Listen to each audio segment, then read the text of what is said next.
Hey y'all, it's Sade here, and welcome back to my channel. I hope you are doing well.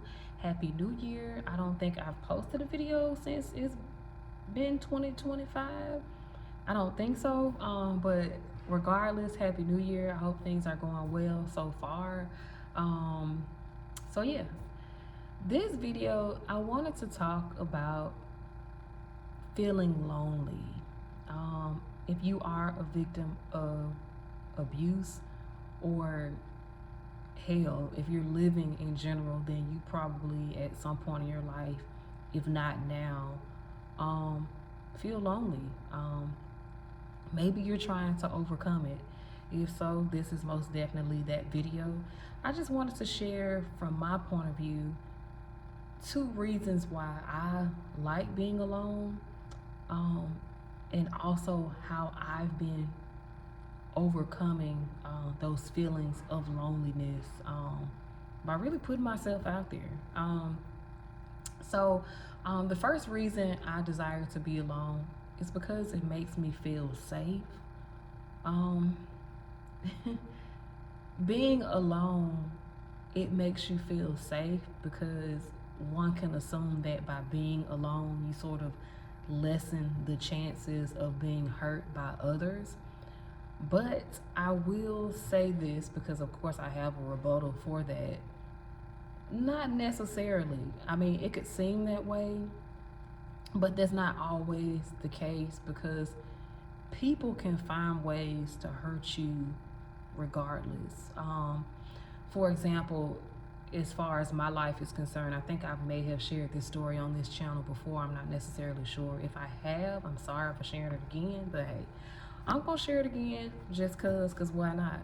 Um, I went through a season of isolation, particularly after I realized that I had been abused in childhood and continued to be abused by multiple friends and just relationships in general as I enter into adulthood. I sort of only surrounded myself with people who abused me. And so when I woke up to that abuse, I was like, let me push these people away. And so I went through a season of isolation, but I still found myself being hurt by people, in this case, by people that I did not even know. On one occasion, and this was a couple of years ago, I was doing DoorDash with my husband, and I had lost a bunch of weight. I had gotten down to 175 after being 260 pounds. So for me, like, dang, I've lost, you know, almost 100 pounds. I was feeling good about myself. This was during that season when COVID was really popping off, and so people were still wearing masks inside buildings. So I had on a crop top and a pair of jeans. And as I was entering McDonald's to pick up an order for a DoorDash customer, I put my mask on. And when I entered, I overheard a lady, and she was talking to another dude, and she was like, "She's ugly as hell. Did you see her face?" And I was like, I just looked at her, and I'm like, "Who is she talking to?" Not even thinking that she was talking about me. And she looks at me, and she's like, "B, you better turn your ass around, if you know what's good for you." I immediately turned around, not out of fear and intimidation, but out of sheer shock. Not only had she called me ugly, which may be the case from her point of view, she's entitled to her opinion, um, but she had the nerve, as I was just looking, to basically challenge me for looking in her direction. And hell, it hurt my feelings. It hurt my feelings because I was in a good place that day. Like I said, I had lost a bunch of weight, so I was feeling pretty good about myself. And the fact that she had said that about me, it hurt my feelings. So I picked up my order. I walked out of the door. She was still talking crap to this guy that she was talking to. And I got in the car. We dropped the order off, and I told my husband I wanted to go home. I never explained to him why. Um, but it was because my feelings were hurt. Not only was I in a season of isolation after being hurt repeatedly by people that I loved, I ran into an absolute stranger who actually worked at McDonald's. She had on a uniform. I ran into a stranger who disrespected me out the middle of nowhere. So I say all that to say, even when you are isolated and even when you decide to be alone as a defense mechanism, you can still be hurt. I just wanted to put that out there. And so the second reason that I sometimes desire to be alone, and this is one that I'm still struggling with on and off, is desiring to feel alone because I feel that no one understands me or my feelings. Can you relate to that? This particular type of loneliness is not necessarily physical, because I can be in a room full of people and still feel this type of loneliness. This is that type of loneliness that comes on you when you lack vulnerability, when you do not want to really tell people who you are and what you are struggling with, out of fear that maybe they'll use it against you, or even they don't really understand or would want to understand what you're going through. And so I have some rebuttals for this too. I have a few, actually. The first thing is I felt alone in the fact that I had been sexually abused by my mom. I thought that that experience only was something that I had experienced. But I came to YouTube and I did a very vulnerable video over a year ago, and I shared it. And I was met with hundreds of people who shared similar stories. And it gave me a sense of peace to know that I wasn't alone. It hurt me because, dang, I don't want anybody else to have went through what I went through, but I would have never known that I wasn't alone had I not chosen to be vulnerable and do that. Also, I realized recently, and this is pretty sad, but hell, I might as well be honest with you. Sometimes I will lie to make myself seem kind of worse off in order to prevent myself from being rejected in the future. Prime example, when I started this job that I'm at now, March of last year, my husband is a chef. He professionally cooks. And we were having a conversation, me and the other ladies that work here, and they were talking about cooking. And I lied to them and I told them that I did not know how to cook, which is completely false. I like to cook and I know how to cook. I don't particularly care for cooking because I find cooking tedious and unrewarding for me, but that's just me.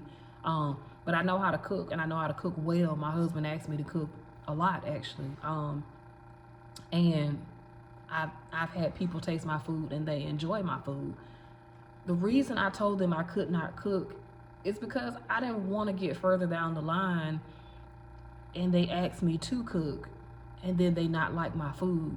My feelings be hurt, and then I retreat back into that space of preferring loneliness again. And so I sort of lied about it to go back to that first point and the second point that I made. I lied about it to feel safe, and I also lied about it because I felt that nobody would really understand me anyway.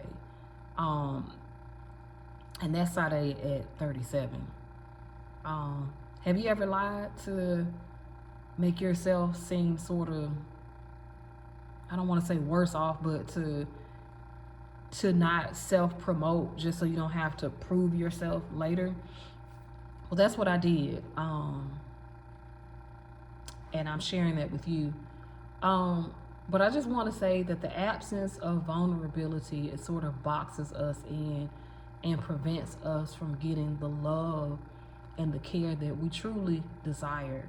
Because, I mean, I'll be honest with you. Sure, there are times when I prefer being alone, but I do think from time to time, like, dang, when I die, how many people are actually going to be at my funeral? Because I basically have isolated myself from a lot of people, even good people as well. I spoke about the relationships that I pushed away because they were hurtful, but there have been a plethora of relationships that God has tried to sort of create in my life since then that I sort of just don't really have the emotional capacity or even sometimes the desire to even want to pursue those relationships just out of fear. But I just want to talk about this with you guys and to continue to create a safe space where we can have these conversations and speak to each other about these things. Anyway, also I did publish my first book last month. No, sorry, the end of November.